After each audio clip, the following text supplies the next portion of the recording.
आज फिर आपका हमारे चैनल पर स्वागत है और आज मैं फिर आपके लिए आधुनिक चीन के इतिहास का एक महत्वपूर्ण अध्याय लेकर हाजिर हूँ। पिछले 2 क्लास मैंने प्रथम अफीम युद्ध को दिया, दूसरा द्वितीय अफीम युद्ध को दिया और इसमें यह बताया गया कि किस तरह चीन में यूरोपीय देशों का आगमन हुआ और वो यूरोपीय देश अपना उपनिवेश स्थापित करने के लिए कितने अधिक सक्रिय हुए और उसके कारण 2 युद्ध भी हुए। लेकिन आज मैं आप लोगों के सामने ताइपिंग विद्रोह पर प्रकाश डालूंगी और यह ताइपिंग विद्रोह 1851 ईस्वी में हुआ था। हम अगर याद करें तो प्रथम अफीम युद्ध उसका टाइमिंग क्या था? 1839 टू 1842 और हम ये कब देख रहे हैं? 1851 में ये विद्रोह हुआ था, शुरू हुआ था और यह विद्रोह 1864 तक चला। इसका मतलब क्या है? प्रथम अफीम वार संधि, उसके बाद इस विद्रोह की शुरुआत और द्वितीय अफीम युद्ध इसी समय इसी दरमियान हुआ और द्वितीय अफीम युद्ध खत्म होने के बाद तक यह ताइपिंग विद्रोह ने पूरे चीन पर अपना एक अलग प्रभाव डाला जो आज भी महत्वपूर्ण है। आज भी अगर हम चीन का इतिहास पढ़ते हैं तो हमें इस पर जोर देना पड़ता है, आखिर इसकी क्या उपलब्धि रही थी या ताइपिंग विद्रोह क्यों हुआ। सबसे पहले तो हम ये जानेंगे कि ताइपिंग विद्रोह क्यों हुआ, क्या था ये। तो आज हम पुनः संक्षेप में इस पर प्रकाश डालेंगे। इसमें मुख्य रूप से आप समझने की कोशिश कीजिएगा कि यह क्या था। सबसे पहले मैंने क्या बताया? प्रथम अफीम युद्ध हुआ चीन में। क्यों हुआ था? इंग्लैंड द्वारा या अन्य जो यूरोपीय देश के व्यापारी थे वो यहाँ के लोगों के बीच अफीम का एक नशा फैला दिए थे। इससे इनको बहुत अधिक लाभ था। फलतः वह अपने इस व्यापार को अधिक से अधिक बढ़ाना चाह रहे थे, उसमें दिन दूनी रात चौगुनी प्रगति लाने की उनकी कोशिश थी। और हमने देखा कि इसको देख करके पूरे चीनी युवाओं के बीच, चीनी लोगों के बीच जो नशे की लत लग गई थी, उससे चीन की सामाजिक, आर्थिक, राजनीतिक दशा सब कुछ डावाडोल हो गई थी। फलतः मंचू सरकार ने, जो तत्कालीन सरकार थी, मंचू सरकार ने इस पर रोक लगाने की कोशिश की और इसी के कारण प्रथम आंगी चीन युद्ध हुआ। आंगी चीन युद्ध हुआ और 1842 ईस्वी में यह समाप्त हो गया नानकिन की संधि के साथ। और यह नानकिन की संधि चीन के लिए बहुत ही अपमानजनक संधि थी। इस संधि में बहुत बड़ा घाटा या बहुत बड़ा उन्हें माने जुर्माना चुकाना पड़ा था, उन्हें बहुत अधिक घाटा सहना पड़ा था। उनके अनेक बंदरगाह विदेशी व्यापारियों के हाथों में चले गए थे। उनकी बहुत अधिक संपत्ति, उनके चीन की जो धन का जो ये था वो चला गया उन व्यापारियों के पास, जो चीन के लिए बहुत ही बड़ा झटका था। यही से शुरू होता है ताइपिंग विद्रोह। इसी समय हुंग सियू चुआन नाम के एक व्यक्ति ने ताइपिंग विद्रोह का नेतृत्व किया और ताइपिंग विद्रोह के कारण के बारे में हम जानेंगे। ये विद्रोह, कोई भी विद्रोह, जैसे कि मैंने पहले भी बताया कि एक दिन में शुरुआत नहीं हो जाती है, उसके लिए पृष्ठभूमि तैयार होती है, बहुत सारे कारण धीरे धीरे बनते जाते हैं और एक दिन अचानक विस्फोट होता है, क्रांति हो जाती है या विद्रोह हो जाता है। तो हम कारण के बारे में जब हम जानना चाहेंगे तो हम देखते हैं कि चीन में फैली अव्यवस्था, चीन में अव्यवस्था फैली हुई थी, मंचू सरकार, जिससे जनता बहुत ही खफा थी, बहुत ही नाराज थी। वह मंचू सरकार को बिल्कुल पसंद नहीं करती थी। उन्हें लगता था मंचू शासन चीन के लिए हितकारी नहीं है, वह अहितकारी है। इससे हमारी जो चीनी सभ्यता, संस्कृति और चीन का जो गौरव है वह समाप्त हो जाएगा। किससे? मंचू सरकार के द्वारा।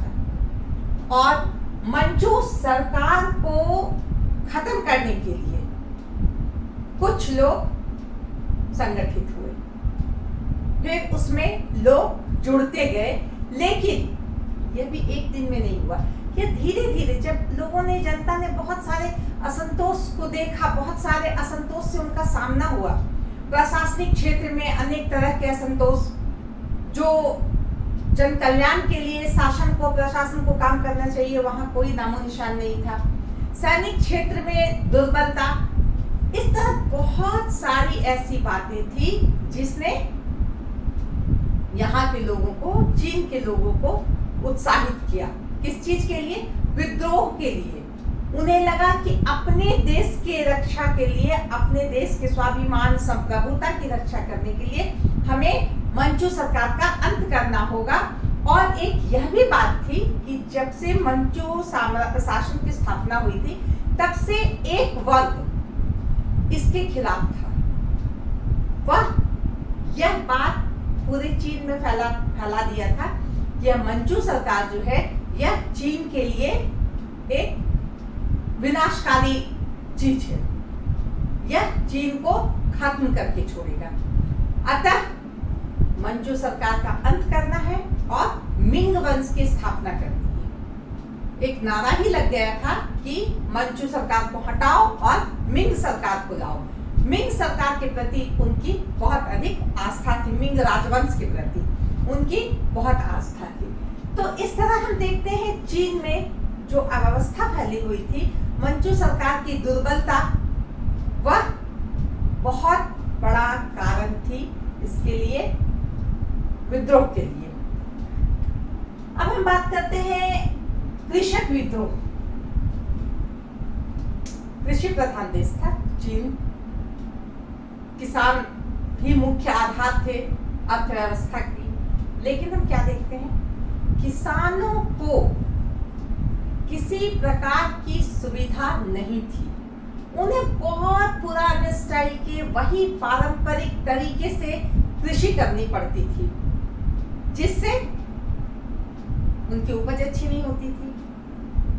उपज से कब अधिक वृष्टि हो जाए, कब अकाल पड़ जाए, ये एक अलग समस्या थी, कब बाढ़ आ जाए। तो ऐसी समस्याओं से कृषकों को हमेशा दो चार होना पड़ता था। लेकिन टैक्स तो उन्हें देना है, उन बेचारों पर टैक्स का बहुत अधिक बोझ है। वो अपनी कृषि में सुधार करने के लिए साहूकारों से ऋण लेते हैं, उधार लेते हैं, और उसका जो इंटरेस्ट है वह इतना ज्यादा हो जाता है कि वो किसान जो है बिल्कुल तबाही के कगार पर आ जाता है। तो ऐसी स्थिति में कृषक संगठित हो गए और उनकी इस दुर्दशा में, उनकी इस जर्जर अवस्था में क्या उन्हें लगा कि इसका कारण क्या है? इसका कारण है यह मंचू सरकार। मंचू सरकार अगर सही तरीके से शासन करती, अगर सही तरीके से हम लोगों पर ध्यान देती, तो हमारी ऐसी अवस्था नहीं होती, हम इतने लाचार नहीं होते, हमारी स्थिति इतनी दयनीय नहीं होती। फलतः कृषक विद्रोह होने लगे, जो चीन में अशांति फैलाने के लिए काफी थे। इसके अलावा इसमें एक महत्वपूर्ण बात हम छूट रहा है वो मैं बताती हूँ कि चीन में कन्फ्यूशियस एक दार्शनिक हुए जो बहुत महान व्यक्ति थे। उनकी विचारधारा ने चीन की जनता को बहुत अधिक प्रभावित किया था। उसने क्या कहा था कन्फ्यूशियस ने कि अगर शासक, अगर राजा अपना काम सही तरीके से नहीं कर रहा है, अगर वह जन कल्याण के लिए काम नहीं कर रहा है, तो इसका मतलब क्या हुआ कि ईश्वर ने उसको जो पावर दिया था वह छीन लिया है। अब उसके पास वह पावर नहीं है और पब्लिक को यह अधिकार है कि उस शासक को हटा दे और उसकी जगह पर एक नया योग्य व्यक्ति को राजा बना दे जिसे ईश्वर के द्वारा शक्ति प्राप्त है। तो इस तरह की जो विचारधारा थी यह भी बहुत काम करती थी। लोगों को इस बात का कोई प्रेशर नहीं रहता था कि राजा है तो हमें उससे मानना ही है। उनके पास एक सिद्धांत था कि अगर ये राजा सही नहीं है, अगर ये सही काम नहीं कर रहा तो हम इसे उखाड़ के फेंक सकते हैं। तो ये भावना वहां की जनता को विद्रोह करने के लिए हमेशा तैयार रखती थी। अब हम बात करते हैं गुप्त समितियां। बहुत सारे गुप्त समिति का निर्माण हो गया था। क्यों? सरकार के विरोध में। सरकार के विरोध में बहुत सारी इधर कोई गुट, इधर कोई समिति, इधर कोई समिति बन गई थी और उसका उद्देश्य वही मंचू सरकार को खत्म करना। क्यों खत्म करना? क्योंकि यह एक दुर्बल सरकार है। यह हमारे चीन को एक सम्मान या एक समृद्धि या एक जो प्रभुसत्ता होती है वह नहीं दे सकती है। इसने हमें अपमानित करके रख दिया है। कैसे? नानकिन की जो संधि हुई उसमें जिस तरह से पश्चिमी देशों के द्वारा इस पर तरह तरह के बोझ लादे गए, तरह तरह से इसे अपमानित किया गया। बंदरगाह लेकर के ये नियम खत्म करो, ये कानून खत्म करो, तुम इतना पैसा दो, हम मेरा खर्च हो गया है, तुम्हारे चलते युद्ध हुआ। ये सारी बातें जो है वह चीन की जनता को बहुत ही दुख देती थी, उनके लिए बहुत असह्य थी कि ये बहुत गलत हुआ है। इसी के कारण जो मैंने बताया कि बहुत सारी समितियां तैयार हो गई थी।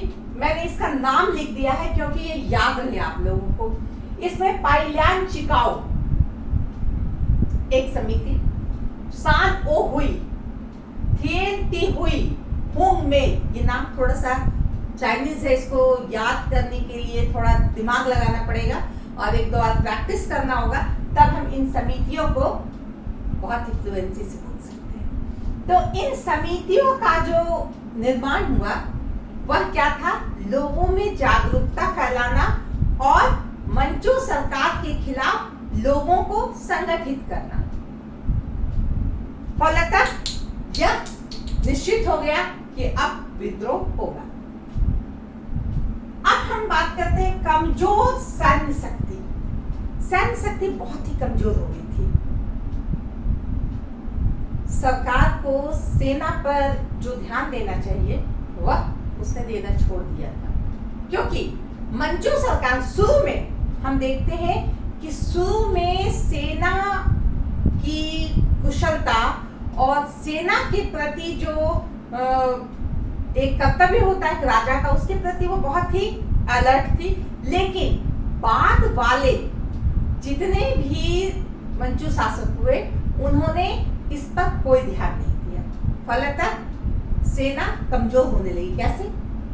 जो सेना के अधिकारी थे वह अपने मातहत या अपने अंदर जो सैनिक हैं उन्हें वो पूरा वेतन नहीं देते थे, उनका वेतन खुद खा जाते थे। उन्हें किसी तरह की कोई सुविधा नहीं देते थे, बल्कि उनकी छटनी कर देते थे जब चाहो तब। और अगर कभी ऐसा वाकया आया कि निरीक्षण होना है, राजा आ रहे हैं सेना के निरीक्षण के लिए, तो क्या किया जाता था? इधर से मजदूर को बुला के, उधर से कूली को बुला के, उधर से किसी को बुला करके खड़ा कर दिया जाता था कि ये हमारे सैनिक हैं। और इसके अलावे जो सैनिक थे उनमें बिल्कुल भी कार्य कुशलता नहीं थी, जो फुर्ती, जो ट्रेनिंग होना चाहिए एक सैनिक में, उसका पूरी तरह से अभाव था। इससे जनता तो दुखी थी कि ये सेना क्या है, ये सेना हमारी क्या रक्षा करेगी, हमारे देश की क्या रक्षा करेगी। और कारण क्योंकि हमारी सरकार ही है वैसी कमजोर। तो ऊपर से क्या हुआ कि फर्स्ट ओपियम वार, प्रथम अफीम युद्ध में हमने देखा कि चीन बुरी तरह पराजित हुआ। किससे?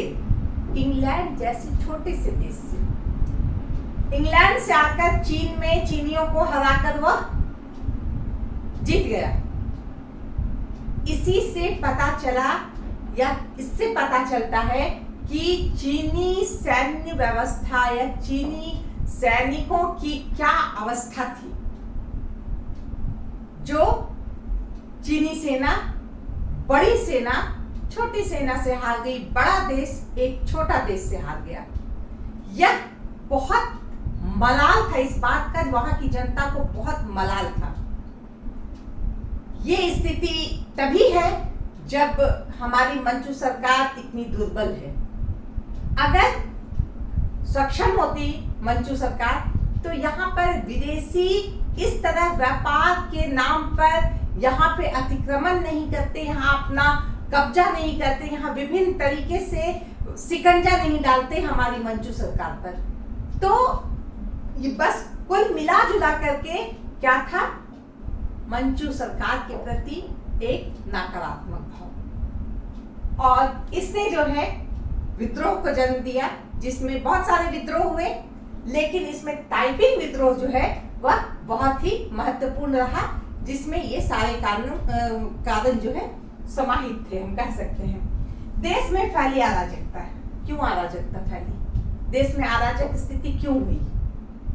क्योंकि प्रशासनिक क्षेत्र दुर्बल, सैनिक क्षेत्र दुर्बल, कहीं कोई लगाम नहीं, कहीं कोई कंट्रोल नहीं, सरकार युवाओं को नौकरी देने में अक्षम, यहाँ के युवा अफीम की लत में डूबे हुए, दूसरी तरफ किसानों की बुरी अवस्था, किसी तरह का आधुनिकीकरण नहीं, ना व्यापार अच्छी, ना उद्योग धंधे अच्छे।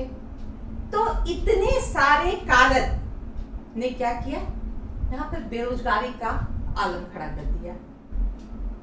अब बेरोजगार होंगे तो लोग क्या करते हैं, चोरी छिनतई लूटमार ये सब करते हैं। उनका जो शक्ति होता है वह ऐसे ही कामों में जाता है, क्योंकि उसे नकारात्मक माहौल मिल रहा है। तो चीन में पूरी तरह से अराजकता का माहौल व्याप्त था, लोग परेशान थे, आम जनता पस्त थी। कौन खुश थे? जो राज परिवार के हैं, जो प्रशासनिक अधिकारी हैं, बड़े बड़े साहूकार हैं, जो मोटे इंटरेस्ट के साथ गरीबों को ऋण दे रहे हैं, उधार दे रहे हैं। तो इस तरह से हम देखते हैं कि ऐसी व्यवस्था, ऐसी अवस्था जिसने लोगों को इस बात के लिए मजबूर किया कि हमें इस व्यवस्था को उखाड़ फेंकना है और अपने देश को नए तरीके से सजाना है।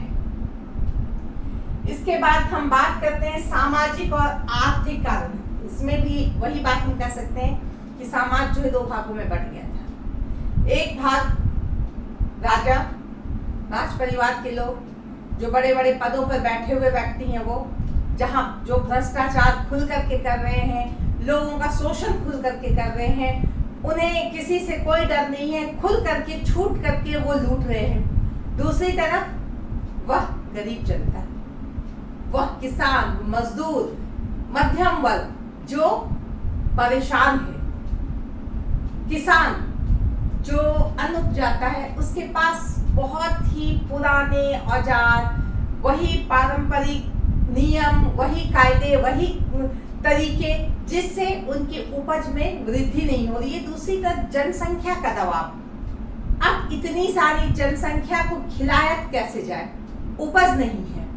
तो ऐसी स्थिति से हर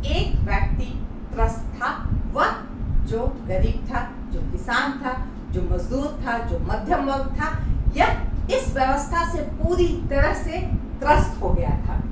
आर्थिक कारण में तो जैसा कि मैंने बताया, किसी तरह का व्यापारिक क्षेत्र में कोई काम नहीं, उद्योग धंधे वही पुराने, कुछ भी नहीं, नहीं के बराबर, शून्य।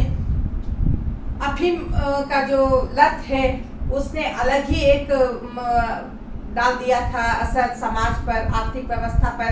चांदी के सिक्के जिसको सिर्फ टैक्स के रूप में दिया जाता था, अब लोग अफीम के लत को पूरा करने के लिए कर रहे थे। फलतः चांदी का सिक्का वह बाहर जा रहा था।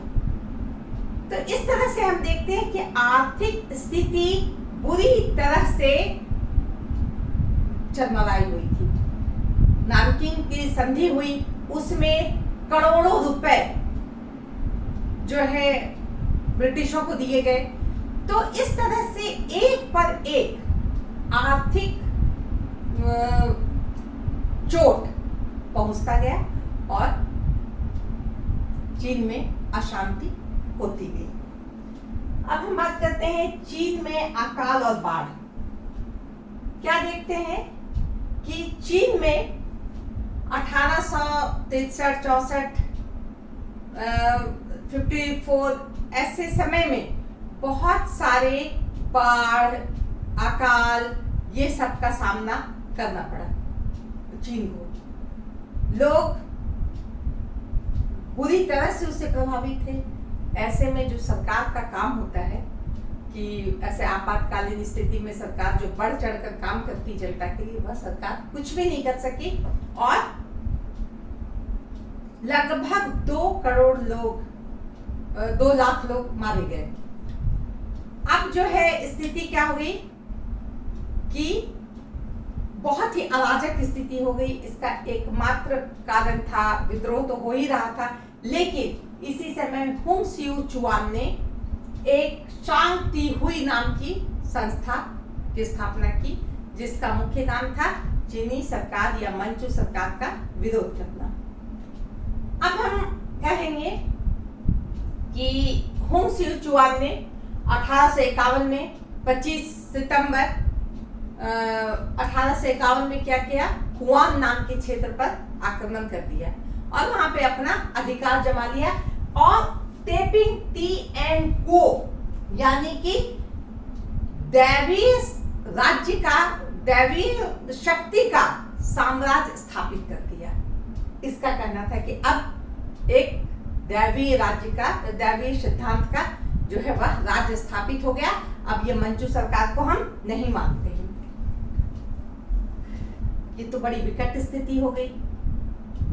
अन्य क्षेत्रों में भी इसी तरह के विरोध हो रहे थे, ऐसे ही विद्रोह हो रहे थे और ये ताइपिंग विद्रोही जो थे वह एकदम से बढ़ चढ़ करके मंचू सरकार के विरोध में खड़े हो गए थे। ऐसे में सरकार ने तुरंत दमन नीति अपनाई। कोशिश किया गया इस ताइपिंग विद्रोहियों को दबा दिया जाए, लेकिन इसमें वह सफल नहीं हो सके। क्यों? क्योंकि हम देख रहे हैं कि उनकी उनमें कोई पावर ही नहीं था, उनकी सैनिक शक्ति खत्म थी। वो क्या करते? उन्होंने विदेशियों से मदद ली। उन्होंने इंग्लैंड, फ्रांस, अमेरिका, चलो भाई हमारे यहाँ तो बड़ा विद्रोह हो रहा है, सब हमारे खिलाफ हो गए हैं, चलो हमारा साथ दो।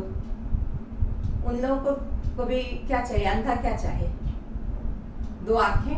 उन लोगों को मिल गई 2 आंखें। हाँ, चलो हम तुम्हारे साथ हैं, हम सारे विद्रोहियों को तो हम बराबर करके रख देंगे, एकदम उन लोगों को बढ़िया से दमन कर देंगे। लेकिन ऐसे ही हम नहीं जाएंगे। हमें 30 लाख ताइल हमें दिया जाए, तब हम तुम्हारे विद्रोहियों का दमन कर देंगे। मंचू सरकार इतनी परेशान, इतनी हैरान, हाँ भाई तुम ले लो इतना, लेकिन हमारे विद्रोहियों को दबा दो। इनकी सेना जो बहुत ही मजबूत थी, दुरुस्त थी, इसके सामने ताइपिंग विद्रोही नहीं टिक पाए और विद्रोह का अंत हो गया। 1863 आते आते जितने प्रांतों पर इनका आक्रमण, इनका कब्जा हुआ था, वह सब इनके कब्जे से छूटता चला गया। लास्ट में 64 1954 में नानशिंग नाम का जो जगह था वह इसके हाथ से छूटा और साथ ही ताइपिंग विद्रोह भी एक प्रकार से समाप्त हो गया, क्योंकि हुंग स्यू चुआन ने इसके बाद आत्महत्या कर ली और इसके साथ ही ताइपिंग विद्रोह का अंत हो गया। तो हुंग स्यू चुआन के बारे में 2-4 लाइन हम कहते हैं कि यह तो चीन का व्यक्ति था। इसने जो शांति हुई की स्थापना की वह एक धार्मिक संस्था थी और हुंग स्यू चुआन जो है वह ये ईसाई धर्म से प्रभावित हो चुका था और उसका जो मैंने कहना था वह बाइबिल से बहुत मैच करता था, वह उससे बहुत प्रभावित था। तो इस तरह से हम देखते हैं कि शुरू में इसकी जो शांति हुई जो संस्था थी, समिति थी, वह एक धार्मिक समिति थी। बाद में यह राजनीतिक संस्था हो गई और इसने मंचू सरकार का अंत करने के लिए एक बड़ा संगठन बना लिया, जिसमें बहुत सारे सदस्य हो गए। लगभग इसके सदस्यों की संख्या 30,000 के करीब पहुंच गई, जो ताइपिंग विद्रोह के समर्थक थे।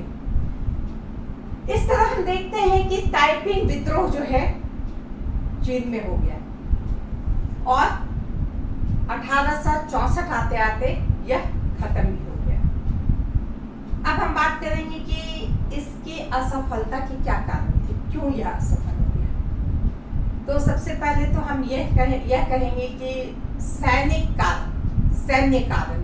क्या इनके पास तो बहुत मजबूत सेना नहीं थी। ये ताइपिंग विद्रोही जो थे यह एक कुशल सैनिक तो नहीं थे कि विद्रोह करने के लिए निकल गए, इनके पास आधुनिक हथियार है, इनके पास नए नए सिस्टम, नए सब कुछ है, ऐसा कुछ भी नहीं था।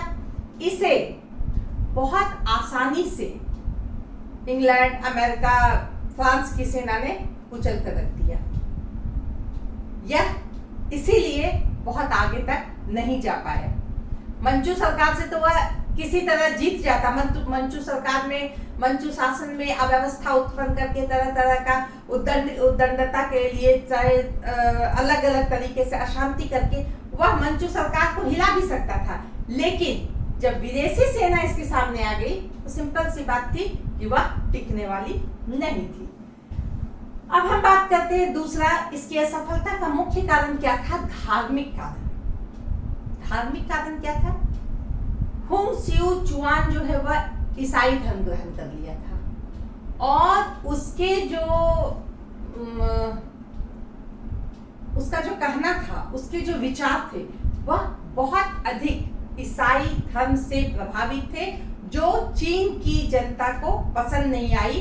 वह इसमें एक प्रकार की धार्मिकता का वो भान करने लगे कि यह जो है एक ईसाई की साजिश है, ईसाई धर्म फैलाने की साजिश है, यह जो है हम लोगों के लिए उचित नहीं है। यहाँ पर भी ताइपिंग विद्रोह कमजोर हुआ।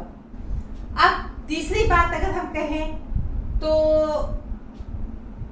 जो हुंग स्यू चुआन थे या इनके जो बहुत सारे जो नजदीकी सदस्य थे, जो बहुत ही महत्वपूर्ण सदस्य थे, इनका चारित्रिक हनन हो रहा था। कहने का मतलब ये नैतिक दृष्टि से या चारित्रिक दृष्टि से यह कमजोर हो गए थे। इनमें बहुत सारी ऐसी खामियां थी जो लोग पसंद नहीं करते थे। फलतः यह विद्रोह जो है वह समाप्त होना तय था। तो इस तरह से हम देखते हैं कि विद्रोह हुआ, बहुत जोर शोर से शुरू हुआ और 51 से लेकर 64 तक में इसने अपना पूरा प्रभाव दिखाया। लेकिन 64 के बाद यह विद्रोह बहुत ही कमजोर हो गया। बात आती है कि किस तरह का विद्रोह था ये। कभी कभी कहा जाता है कि यह विद्रोह कृषकों का विद्रोह था, किसानों का विद्रोह था, लेकिन हम ऐसा नहीं कर सकते कि किसानों का ही विद्रोह था। इसमें हर वर्ग, हर तबके के लोगों ने भाग लिया, क्योंकि सभी लोग उस व्यवस्था से, उस शासन से तबाह थे और वह चाहते थे कि इसका अंत हो और हमें एक कल्याणकारी राज्य मिले, एक कल्याणकारी शासन के अंतर्गत हम रह सकें जहां हमारा कल्याण हो सके। इसीलिए लोग टाइपिंग विद्रोह की तरफ बढ़े थे, उसकी तरफ मुखातिब हुए थे और वह चाह रहे थे कि शायद इसी के बहाने चीन का कल्याण हो, चीनी जनता का कल्याण हो। कभी कभी कहा जाता है ये तो एक धार्मिक आंदोलन था, इसका स्वरूप जो है धार्मिक था, क्योंकि हुंग सियू चुआन जो है इसने शांति हुई की जो स्थापना की थी, यह एक धार्मिक संस्था थी। ये भी हम नहीं कह सकते हैं, ये बात सही है कि शांति हुई शुरू में एक धार्मिक संस्था थी, लेकिन बाद में इसके जो क्रियाकलाप रहे, इनका जो काम रहा, वह बहुत ही हटके था, धर्म से हटके था। तो यह मंचू सरकार यह टाइपिंग विद्रोह को हम धार्मिक विद्रोह नहीं कर सकते हैं। अगर हम सीधे सीधे में बात कहें तो यह कह सकते हैं कि यह विद्रोह जो है राष्ट्रीयता के लिए था। लोगों को राष्ट्रीयता के प्रति जगाने का काम, राष्ट्रीयता पैदा करने का काम इस विद्रोह ने किया। इस विद्रोह का मुख्य मकसद क्या था कि चीन में से मंचू सरकार को खत्म करना है और फिर से एक अच्छी शासन व्यवस्था, अच्छा राजवंश जो वहां के लोगों को पसंद हो, उसे स्थापित करना है। तीसरी और सबसे महत्वपूर्ण बात कि जिस तरह से यूरोप के व्यापारी या पश्चिमी देश चीन में घुसे जा रहे थे, उसे रोकना, यह इसका मुख्य उद्देश्य था। अब हम बात करते हैं कि इस टाइपिंग विद्रोह का परिणाम क्या हुआ, क्योंकि किसी भी कारण का परिणाम भी होता है, क्या रिजल्ट हुआ।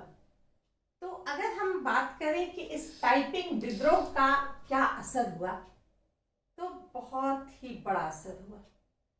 भविष्य में चीन में कम्यून व्यवस्था लागू की गई थी, यह हम बाद में पढ़ेंगे। और अगर हम कहें तो टाइपिंग विद्रोह ने इसकी नींव रख दी। हम देखते हैं कि 1854 से लेकर के 1864 तक इन विद्रोहियों ने नानकिन पर अपना पूरा अधिकार रखा और जैसे ही उन विदेशी सैनिकों ने इसे कुचल दिया, यह वहां से खत्म हो गए और टाइपिंग विद्रोह खत्म हो गया। लेकिन इतने आसानी से हम नहीं कह सकते हैं कि टाइपिंग विद्रोह पूरी तरह से खत्म हो गया, क्योंकि उसने अपना असर छोड़ दिया। भविष्य में कम्यून प्रथा जो शुरू होने वाली थी, उस पर अपना असर छोड़ा। इसके बाद हम बात करते हैं कि टाइपिंग विद्रोह ने राष्ट्रीयता की भावना को जगाया। चीन की जनता में जो एक प्रकार से सुसुप्तावस्था में आ गए थे, ऐसी लुंज पुंज अवस्था में जनता भी जो है वो बिल्कुल ही अस्थिर, एकदम से सुस्त हो गई थी। तो ऐसे समय में टाइपिंग विद्रोह के द्वारा लोगों को जगाया गया, जागृत किया गया। किसके लिए? अपने देश के लिए। यह एक बहुत बड़ी उपलब्धि थी। इसके साथ ही एक नकारात्मक बात भी हुई। क्या हम देखते हैं कि अब विदेशी जो वहां पे व्यापार करने के लिए या उपनिवेश स्थापित करने के उद्देश्य से गिद्ध दृष्टि लगाए हुए बैठे हुए थे, अब वह और मजबूत हो गए कि भाई अब तो हम लोगों को भगाने की कोशिश की जा रही है, हमें तो बड़ी मजबूती से यहाँ पैर रखना होगा और हमारे खिलाफ अगर कोई साजिश हो रही है, हमारे खिलाफ अगर कोई विद्रोह हो रहा है, तो उसे दबाने के लिए हम सबों को एक साथ रहना होगा। तो इस तरह हम क्या देखते हैं कि विदेशी प्रभाव जो है वह और भी अधिक गहरे हो गए। इस विद्रोह ने महिलाओं के लिए कुछ सुधार के काम किए थे। महिलाओं के पास बहुत सारी ऐसी बंदिशें थी जो महिलाओं को पुरुषों से पीछे रखने का काम करती थी। सियो चुआन ने इस क्षेत्र में काम किया था और महिलाओं को उन्होंने एक नई जगह देने की कोशिश की थी। तो इस तरह से हम देखते हैं ताइपिंग विद्रोह 10 साल बहुत फलता फूलता रहा। हाँ, ये अलग बात है कि जब इसके जो मुख्य नेता हैं उन्होंने ही आत्महत्या कर ली तो पूरा संगठन ही एक प्रकार से कमजोर हो गया और ताइपिंग विद्रोह भी समाप्त हो गया। लेकिन इस विद्रोह ने भविष्य के लिए चीन के अच्छे समय के लिए बहुत कुछ तैयार करके रखा। तो इस तरह हम कह सकते हैं कि ताइपिंग विद्रोह आधुनिक चीन के इतिहास की एक महत्वपूर्ण घटना है जिसने चीन को बहुत अधिक प्रभावित किया था। तो इसके साथ ही मैं इस आज के अध्याय को यहाँ समाप्त करती हूँ, लेकिन मैं ये कहूंगी कि इसे आप याद रखें। ताइपिंग विद्रोह कब हुआ था? 1851 में। इसके नेतृत्वकर्ता कौन थे? हुंग सियो चुआन। इन्होंने शांग टी हुई नाम की संस्था की स्थापना की थी। तेपिंग टी एन कुओ दैवीय शक्ति का साम्राज्य की स्थापना इन्होंने जब वहां पे कब्जा कर लिया हुआन प्रांत पे, तब इन्होंने ऐसा किया। तो इस तरह से इन सब जो समय है या जो व्यक्ति है इसका बहुत ही महत्वपूर्ण स्थान है जो हमें हमेशा ही याद रखना चाहिए। वो कभी भी हमारे काम आ सकता है। ठीक है, इसके साथ ही